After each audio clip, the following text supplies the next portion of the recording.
both address these issues. They have both addressed these issues on our security and our fight against terrorism. But does he who said it best knows it best? But before we go any further, I would like to give you a background on NATO, as well as, and then we'll examine the pathos, logos, and ethos of the speakers. Background. NATO stands for the North Atlantic Treaty Organization. Russia became a partner in Rome in May 2002. On the 21st of November, NATO enlarged its alliance with 7 new European countries. Hence, a meeting was called in Russia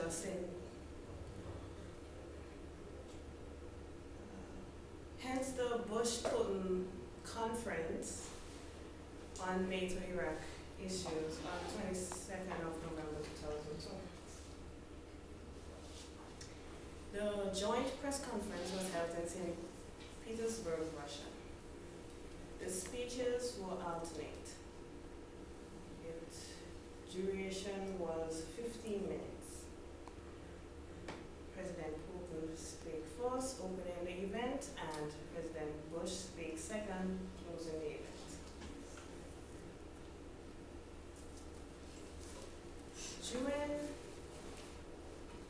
During the speech, President Putin was very stiff in his motions, that is, and emotionless. While President Bush, on the other hand, was very friendly. He even smiled and gestured to the audience while he had his picture taken.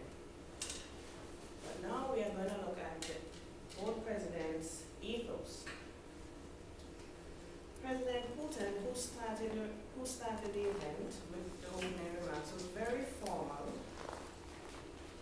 He addressed the U.S. president by Mr. President. He even was direct about their relationship, describing their conversation as being very frank, very productive, and very frank.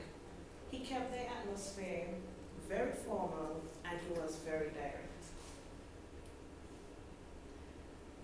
President Bush, on the other hand, he was very casual.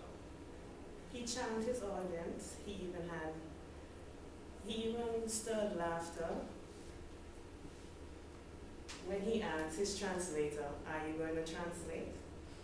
He was very informal, as I said before. He addressed President Putin, saying, "I have always considered Vladimir Putin one of my good friends."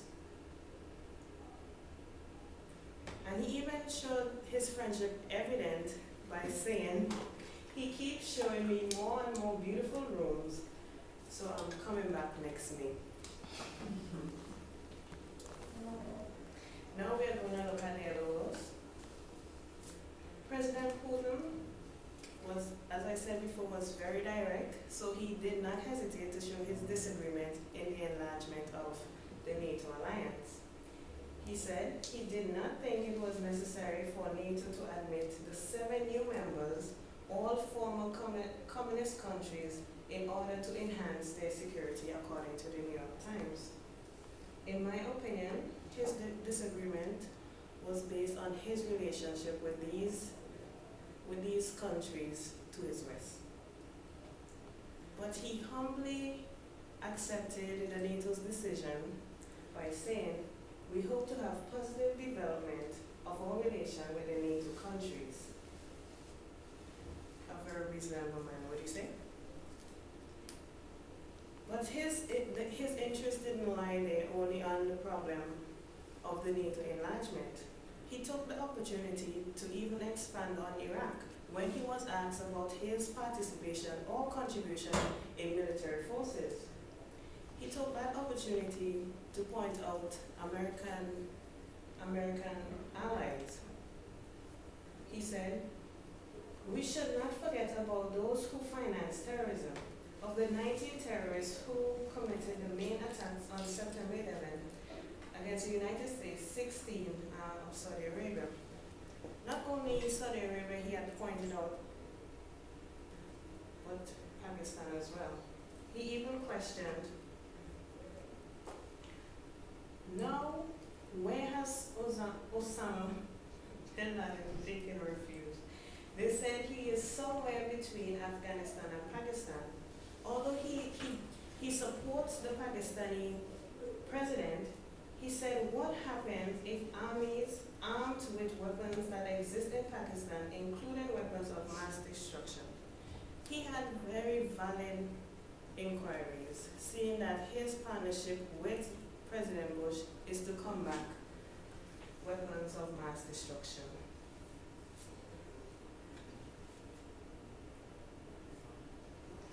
We'll move on to Bush's logos. He couldn't convince us whether or not our safety, we were actually safe against terrorists. Even when he said we are making progress against the war, in the war against terrorists, sorry. Yes, but how? With only one terrorist in custody, al-Naziri, and his questionable allies.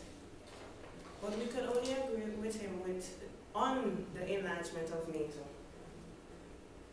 He said we must build new capabilities and bring together very equipped, highly ready air, ground, and sea forces from NATO allies, all I knew. And Russia too, as a partner, can benefit. We can agree, because these countries, 70 countries, are on the west of Russia.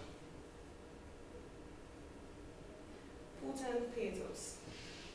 Well, as we know, mentioning 9/11, it brings back devastation, the memory of devastation and fear to those who have experienced it, and anger to those who have not experienced it but are taking precautionary measures to prevent such an action.